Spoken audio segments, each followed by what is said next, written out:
Hello guys, मैं हूं लक्ष्मण। तो यार आपकी पढ़ाई कैसी चल रही है? आप लोग अच्छे से तैयारी करते रहिए, एग्ज़ाम होने वाले फाइनल ईयर के।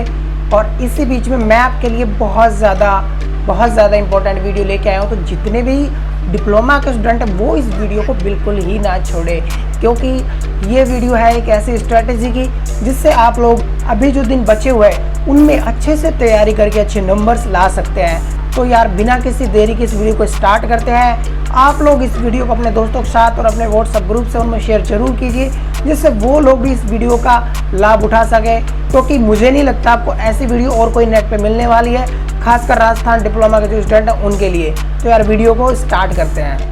तो यार इस चीज़ को समझने के लिए, इस चीज़ को करने के लिए आपको प्रैक्टिकल टिप्स दे रहा हूँ। तो आप लोग अपनी नोटबुक उठा लीजिए या कुछ भी पेन पेंसिल उठा लीजिए और उसमें लिखिए क्या करना है आपको। तो सबसे पहले यार आपको अपना सिलेबस डाउनलोड करना है। राजस्थान टेक्निकल एजुकेशन का डिप्लोमा का सिलेबस अगर आपके पास है तो ठीक है, अगर नहीं है तो बिल्कुल ठीक नहीं है। आप लोग उसकी हार्ड कॉपी निकलवाइए। आपको सॉफ्ट कॉपी नहीं लेनी है, आपको उसकी हार्ड कॉपी ई मित्र से जाके निकलवानी है।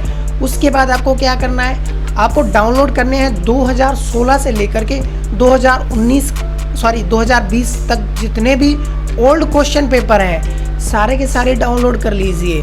वो आपको मैं वेबसाइट नीचे दे दूंगा कहाँ से डाउनलोड करने हैं। ये बात हर ब्रांच के लिए लागू होती है, कोई भी ब्रांच हो राजस्थान डिप्लोमा की। तो आप लोग इंजीनियरिंग के स्टूडेंट हैं तो इंजीनियरिंग के सेक्शन में जा कर के वो पेपर्स डाउनलोड कर लीजिए।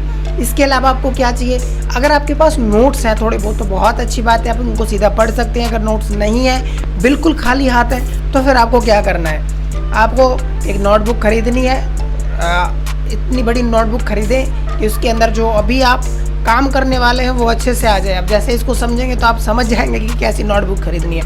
उसके बाद क्या करना है, उसके बाद आपको अगर आपके पास रेफरेंस बुक है तो वो रख सकते हैं, वरना आप बुक्स की फ़ोटोकॉपी निकलवाइए। एनके की वो नहीं लेनी है जो आप सोच रहे हैं, मेरा मतलब जो क्वेश्चन बैंक आती है उसके आंसर आते हैं वो आपको नहीं लेनी है। हाँ, अगर आपको क्वेश्चन पेपर्स जो ओल्ड क्वेश्चन पेपर है उनमें से बोरिंग लगता है कि हमें तो एक साथ चाहिए क्वेश्चन पेपर और आपके पास पैसे एक्स्ट्रा है, तो आप लोग एनके ही खरीद ले, सिर्फ क्वेश्चन उसमें से टाइप करने के लिए, क्वेश्चन लिखने के लिए, क्वेश्चन को देखने के लिए। तो आपको बुक्स ले लेनी है, चाहे हिंदी मीडियम है चाहे इंग्लिश मीडियम है। अब आपको क्या चाहिए, आपको एक हाइलाइटर चाहिए और साथ में आप पेंसिल भी रख सकते हैं, वो मैं बाद में बता दूंगा कि ऐसा क्यों है। तो यार इन चीज़ों को सबसे पहले आप इकट्ठा कर लीजिए। उसके बाद हम अगला स्टेप देखते हैं कि अब हमें एक्चुअल में करना क्या है प्रैक्टिकली।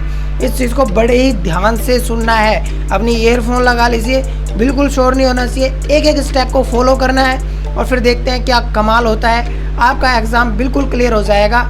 आप इस चीज़ को मेरी अपने दिल में बैठा लें, पूरी हार्डवर्क करनी है, ध्यान से चीज़ को समझना है।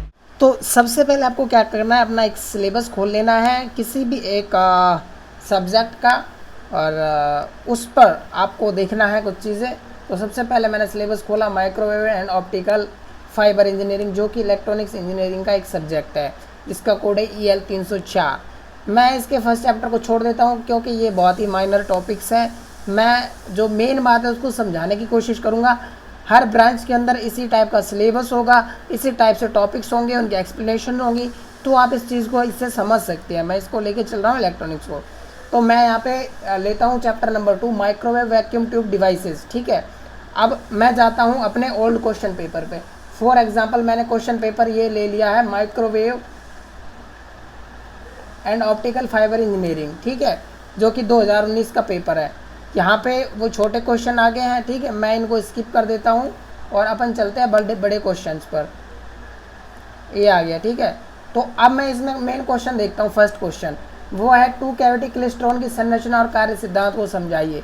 यानी क्लिस्ट्रॉन है, सिलेबस के अंदर आपको याद हो गया, आपने समझ लिया कौन कौन से टॉपिक हैं फर्स्ट चैप्टर के अंदर। तो मैं उन टॉपिक्स को यहाँ पर ढूंढने की कोशिश करता हूँ, ठीक है। तो मैं आप ढूंढता हूँ यहाँ पे वो टॉपिक। तो यहाँ पे क्लिस्ट्रॉन का ये आ गया, ठीक है। इसके अलावा और कोई आपको टॉपिक दिख रहा है इसमें?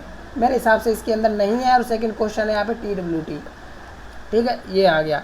अब आपको अपने वापस से जाना है सिलेबस पे और अब यहाँ पे क्लिस्ट्रॉन है तो इस पर करना है गोला और यहाँ पे लिख देना है 2019, ठीक है। और इसके अलावा TWT था तो यहाँ पे भी लिख देना 2019। तो ये आपका हो गया हाईलाइट, ठीक है। अब मैं वापस से जाता हूँ अपने क्वेश्चन पेपर पे और देखता हूँ क्या इस चैप्टर से कोई और क्वेश्चन आए हैं। डुप्लेक्सर है, ये भी नहीं है, और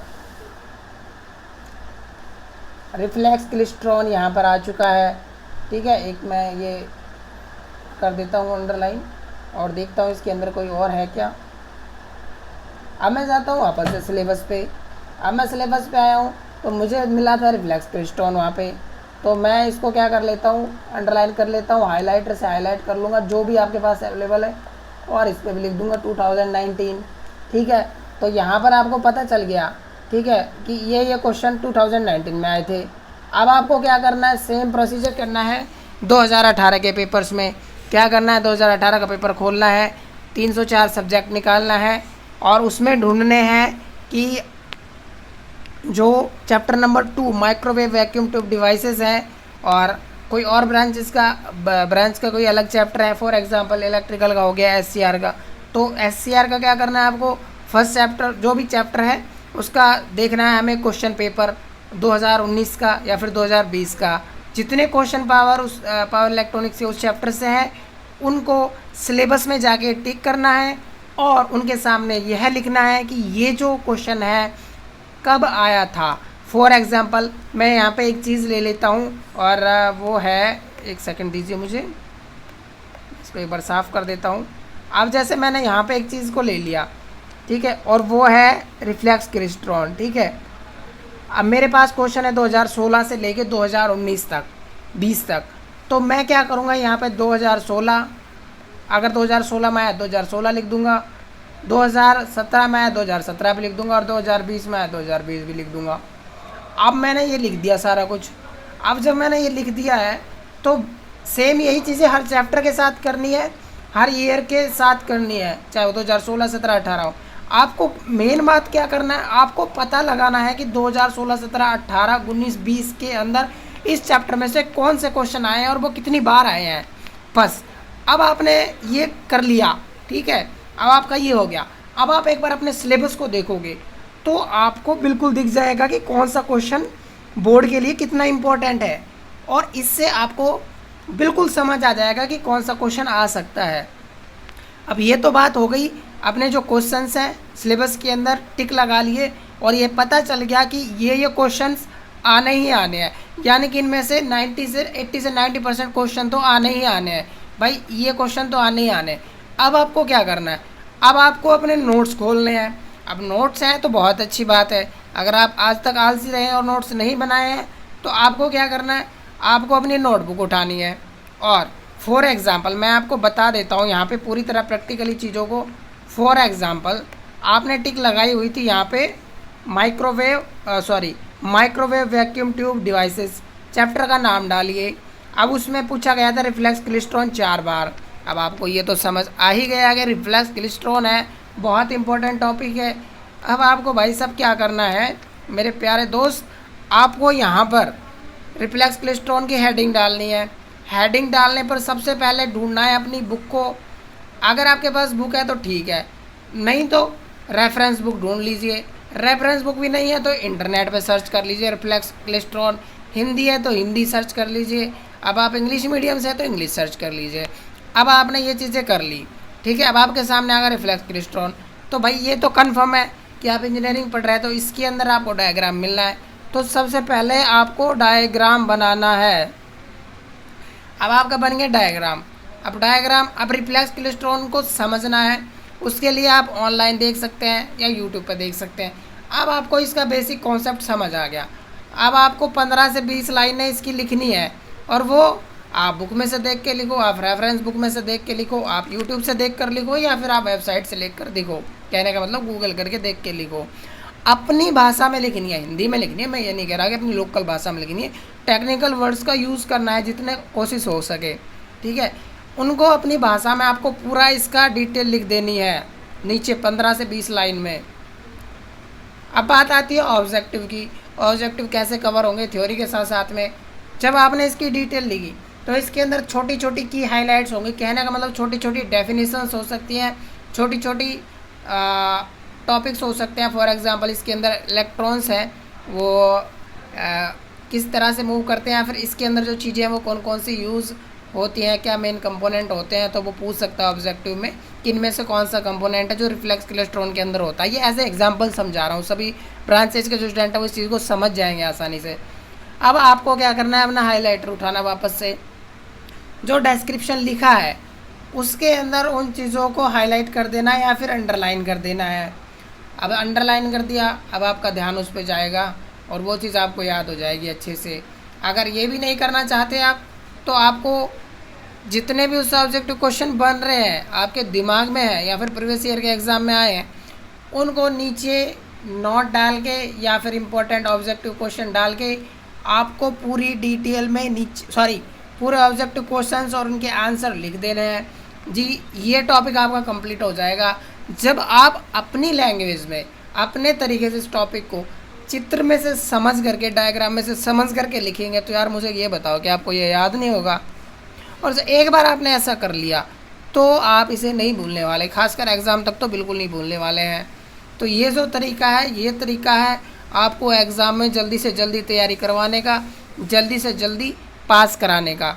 तो आप लोग इस चीज़ का ध्यान रखें कि सिलेबस की हार्ड कॉपी बहुत ज़रूरी है और नोटबुक होना भी बहुत ज़रूरी है, पेंसिल और हाइलाइटर होना भी बहुत ज़रूरी है, ठीक है। और इस तरीके से आप अपना सिलेबस कवर करेंगे तो आप लोग बहुत अच्छे से याद रख पाएंगे, बहुत अच्छे से चीज़ों को एक्सप्लेन कर पाएंगे एग्ज़ाम में, क्योंकि यहाँ पर जो आपके ये बिल्कुल नोट्स के जैसे ही बन गए हैं। हाँ, अगर आपके पास बुक है और उसकी लैंग्वेज आपको समझ आती है तो आपको ज़्यादा कुछ नहीं करना है। जो भी टॉपिक है, कोई भी टॉपिक है, उसकी जो मेन चीज़ें हैं जिनको आप याद रख सकते हो, हाइलाइटर से हाईलाइट कर दो या फिर उनको अपने अंडरलाइन कर दो, क्योंकि ये चीज़ें बिल्कुल बहुत ही इजी तरीके से आपको समझ आने वाली हैं, इसी तरीके से याद होने वाली हैं। बट एक चीज़ मैं उनके लिए भी कहना चाहूँगा जो बुक में से पढ़ते हैं कि स्टूडेंट आप लोग डायग्राम को ज़रूर बनाएं, क्योंकि जिस दिन आपको डायग्राम याद हो गया, जब आपको डायग्राम याद हो गया तो आपको यहाँ पर एक्सप्लेन करने से कोई नहीं रोक सकता, क्योंकि डायग्राम समझना बहुत इंपॉर्टेंट है। और आप इंजीनियरिंग पढ़ रहे हैं तो कुछ जैसे कि मैनेजमेंट वगैरह, उनके अंदर तो डायग्राम होते नहीं है। उसके अलावा लगभग सारे के सारे सब्जेक्ट हैं 301 से लेकर 309 तक, सभी के अंदर आपको डायग्राम मिलेंगे। तो ये चीज़ आप ज़रूर याद रखें, डायग्राम सबसे पहले, उसके बाद उसकी डिटेल, और बस उसके बाद जादू हो गया, आपको याद हो गया। आप उसको कहीं भी कभी भी किसी के सामने एक्सप्लेन कर सकते हैं और रिवीजन के टाइम पे आप उसको बहुत अच्छे से रिवाइज़ कर पाएंगे, बहुत जल्दी याद हो जाएगा। तो ये थी पूरी स्ट्रेटजी। अगर आपको लगता है कि ये वीडियो आपके लिए यूज़फुल रही है तो लाइक करना तो बिल्कुल मत भूलें। कोई क्वेश्चन है तो कमेंट कीजिएगा, और आपको लगता है कि हमारा कंटेंट आपके लिए यूज़फुल रहता है तो आप लोग सब्सक्राइब करना तो बिल्कुल मत भूलिए, क्योंकि मैं ऐसी वीडियो आपको और भी लेके आने वाला हूँ। फ़िलहाल स्टडी टिप्स की ये शायद इस साल की पहली वीडियो थी। इसके बाद बीच बीच में और वीडियोज़ आएंगी जो आपको मोटिवेट करती रहेंगी, आपको हेल्प करेंगे आपकी तैयारी करने में। तो यार बस आज की इस वीडियो में इतना ही, मिलते हैं कल या परसों एक और शानदार वीडियो के साथ। तब तक के लिए जय हिंद, वंदे मातरम।